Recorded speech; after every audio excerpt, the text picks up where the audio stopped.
Sawadee and welcome to another episode for the Funkit Pod. And you can see it from the title one more time, Media Prof reacts to. And as if there wasn't enough to react to, right? So FTX, let's just put it out there. FTX, Sam Bankman-Fried and, should I say colleagues? Cult members? I don't know how to call it. Orgy? Whatever you want to call it, right? Like this past 1.5 weeks or so, I wasn't sure which train wreck to watch more, Twitter or FTX. I think FTX is going to make a better Netflix movie now, right? With everything that unfolded so far. So I'm not a blockchain pro, I wowould say. I think I understand it enough to talk about it. Let's see if I understand it well enough. I wanna, as I always do here on the podcast, focus on the media perspective, though, right? So I mean, it says Media Prof react to. So let me talk about from a media point of view, media coverage, how they use the media, how the media portrayed them, what the media could have done better, different, and so on, right? So that's the plan, and I don't know where to start, because now in retrospect, it's like, oh my god, it was all a con. It's crazy. I mean, let's start with the thing that everyone shared on Twitter, right? Like Sam Bankman-Fried was featured on Nas Daily, and Nas Daily obviously only highlights good causes and awesome people. I should do a video on Nas Daily too, shouldn't I? Yeah, maybe.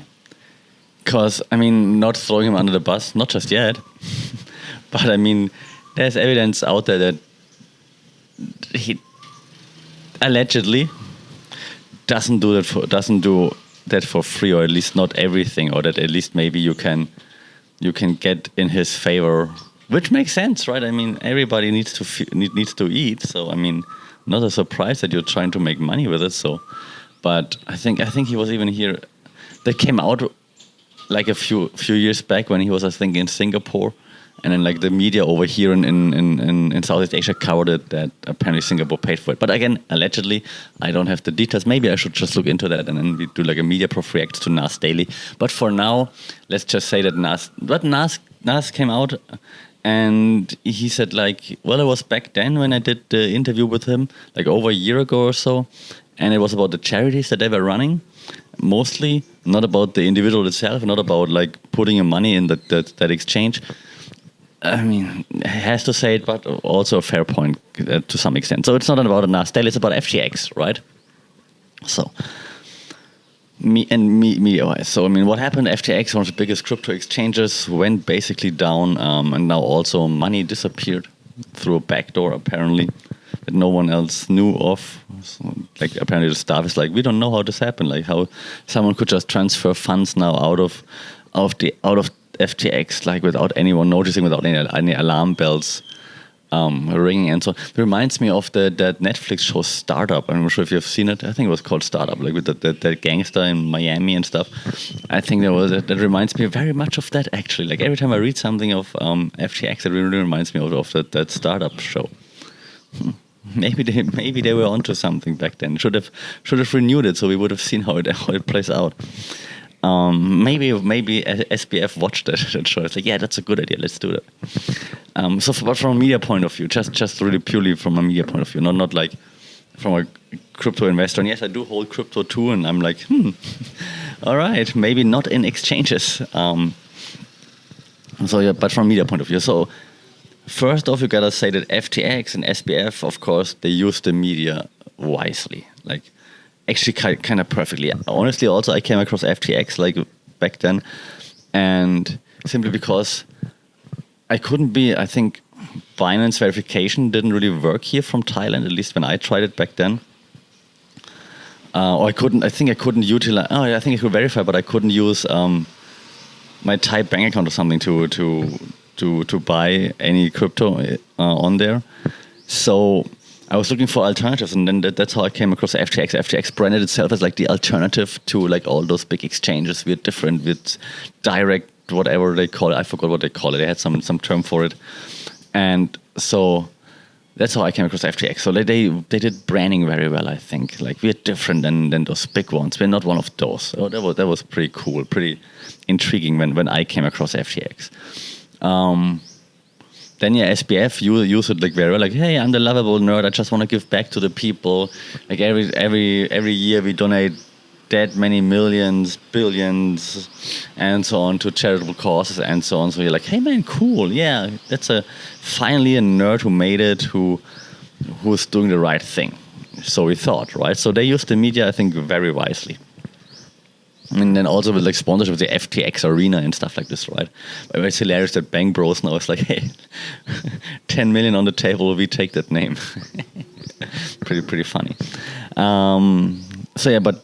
So they did everything from a media point of view. They did everything well. So they branded their platform well. They did the big scale marketing, FTX arena or whatnot. And SBF like branded himself well as that lovable nerd who's really out there to help the people. And then of course they ran their charities, which now in retrospect, like if you have that much money to run those charities, but that made sense, right? It all seemed to fit well together. You're like, yeah, cool, can get behind them, great. Then from the media's point of view, and I mean, I don't think traditional media covered them that much, because I mean, traditional media doesn't really cover exchanges that much, right? But I mean, from what I've read, at least, and over here, where I don't read American media all the time, but I mean global media. If FTX was in the news somewhere, it wasn't never really anything like terrible, at least from thinking back what I read or yeah. Over here, for example, we had an exchange, SipMax, that's been and still is in some hot water. So things like this you would read all the time, but FTX didn't really pop up in this regard.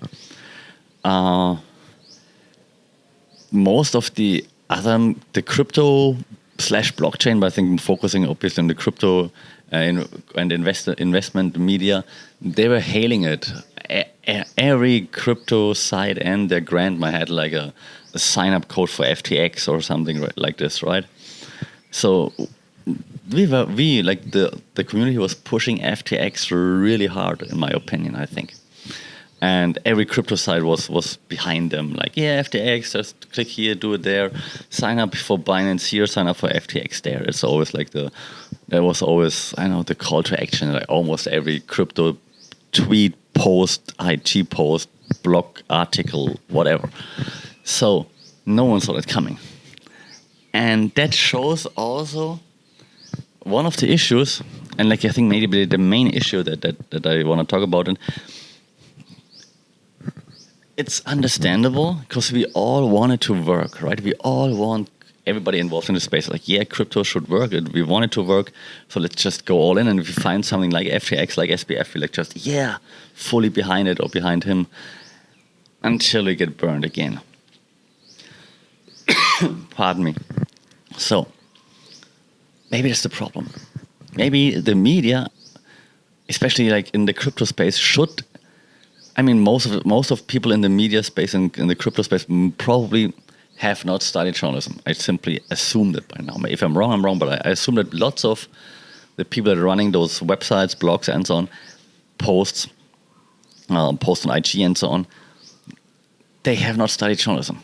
So maybe just take a minute and think about like what's the goal or what's the job of a journalist. And it's not getting paid by FTX or by Binance.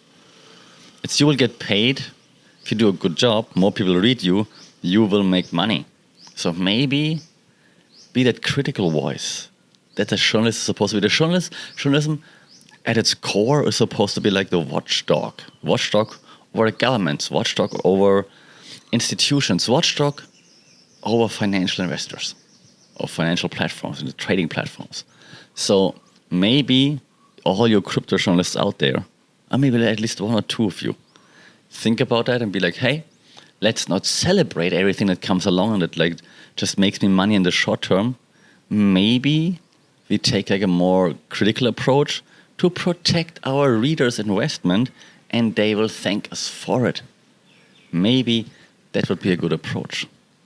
And I think if we would have had that in the crypto space, like a big outlet that has real journalists that actually investigate what's behind all those different platforms, because let's be honest, no one knows really what's behind those platforms.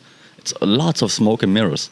So maybe having a platform, the dedicated crypto investment platform / journalists that look behind those different platforms, what's behind them, why they involve, where they meddle around, and so on.